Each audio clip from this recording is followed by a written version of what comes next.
네, 안녕하세요. 치유미 가정의학과의원 박재선 원장입니다. 벌써 한 해가 저물고 사계절의 마지막인 겨울이 찾아왔습니다. 이 영상 보고 계신 분들은 올 한 해 잘 보내고 계셨는지요? 겨울철은 낮은 온도로 면역력이 떨어지기가 쉬운데요.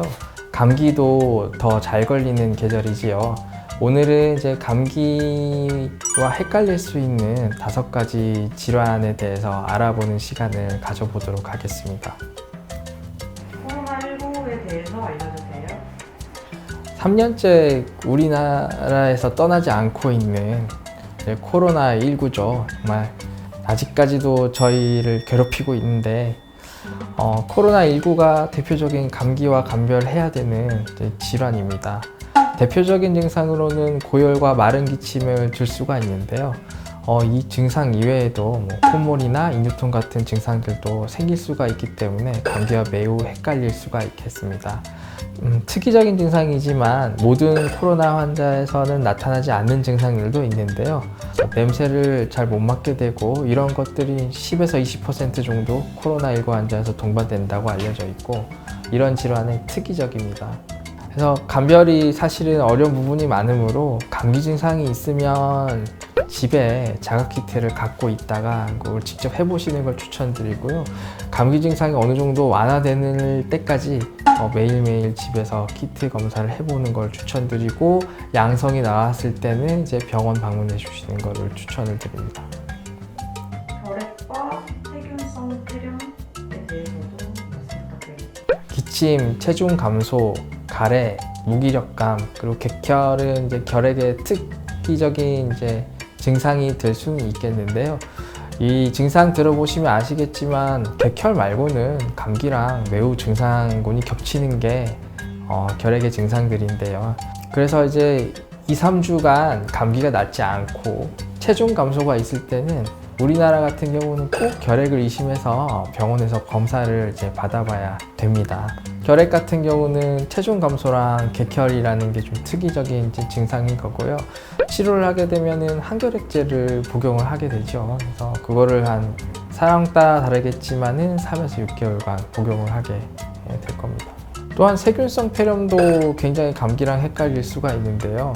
우리 몸에 주변에 있는 세균들이 면역력이 약해지게 되면 그런 세균들이 병원성 세균으로 전환이 되는 거거든요. 그래서 그런 병원성 세균에 우리가 노출이 되고 그게 폐에 감염이 되었을 때 폐렴이라고 이제 진단을 할 수가 있는 겁니다. 세균성 폐렴이 있을 때도 마찬가지로 감기, 기침, 가래 드문 경우에 이제 객혈까지 나올 수가 있는 거고요. 그래서 이런 경우에는 진단적으로 검사를 받아야 되고 세균성 폐렴을 죽일 수 있는 항생제를 빠르게 복용하는 게 정답이 되시겠습니다.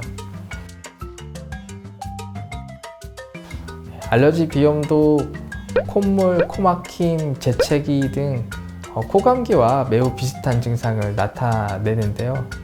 알러지 비염이 특히 겨울철에 잘 생길 수 있는 이유는 겨울철에 흔한 알러지 원인 진먼지 진드기 때문입니다. 그래서 알레르기 질환과 감기를 감별을 할 때에는 환경 인자를 잘 봐야 되는데 예를 들어서 집에 있는 경우에 증상이 악화된다 이러면 알러지 비염을 더 의심해야 되는 소견일 거고요. 본인이 옛날에 알러지 비염을 걸렸었다면 그러면 알러지 비염을 더 시사할 수 있는 소견이 되겠습니다. 그리고 세 번째로는 인후통이 동반되는 경우는 이제 감기 쪽일 가능성이 높고요.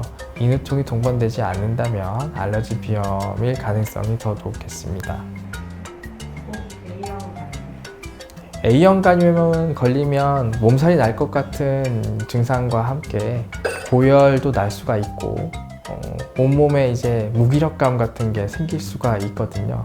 그와 함께 전형적으로는 황달이라고 얼굴이나 이제 우리 눈이 노래지는 증상이 생길 수가 있고 소변도 노래질 수가 있는데 이런 증상이 없는 경우도 있기 때문에 감별이 굉장히 이제 어려움을 요하는 게 A형 간염과 감기입니다. 소아의 A형 간염 같은 경우에는 황달 등의 특징적인 증상이 없고 그냥 약간의 기침과 함께 몸살 정도, 미열 정도 있는 경우가 또 많습니다.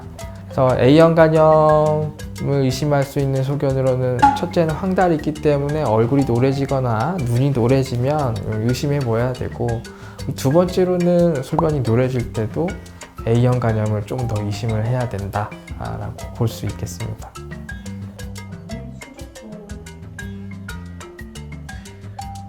수족구는 소화가 많이 걸리는 질환으로 알려져 있는데요. 드물게 성인에서도 수족구병이 감염되는 분들이 있습니다. 면역력이 저하됐거나 하면 더 그럴 수가 있는 거고요. 수족구병은 몸살, 미열, 호흡기적인 증상도 심지어 동반이 될 수가 있기 때문에 감기랑 꼭 감별을 요하고요. 특징적인 증상으로는 손이나 발에 발진이 난다는 거죠. 수포가 생길 수도 있고 그냥 빨갛게 될 수도 있는데, 손등이나 발등보다는 손바닥, 발바닥에 생긴 경우에 좀 더 수족구병을 시사하는 소견이라고 알려져 있습니다. 원인은 바이러스라고는 알려져 있는데요. 그래서 이에 대한 치료는 이제 대증치료, 증상을 좀 완화하고 가려움증을 좀 줄이고 통증이 있다면 통증을 좀 줄이는 그런 약들을 같이 쓰게 되는 거죠. 지금까지 감기와 증상이 유사한 5가지 질환에 대해서 알아봤습니다. 감기 증상이 비슷할 수가 있기 때문에 꼭 감기라고만 생각하지 마시고, 꼭 이런 질환들을 생각해서 의심이 되면 병원을 찾아가서 이제 진료를 받아보시기를 권유를 해드립니다. 겨울철에 이제 감기뿐 아니라 다른 질환도 많이 생길 수가 있기 때문에 면역력 관리 잘 하셔서 건강한 겨울 나시길 바랍니다. 그럼 겨울철 관리 잘 하셔서 건강한 새해 보내시기를 바라겠습니다. 감사합니다.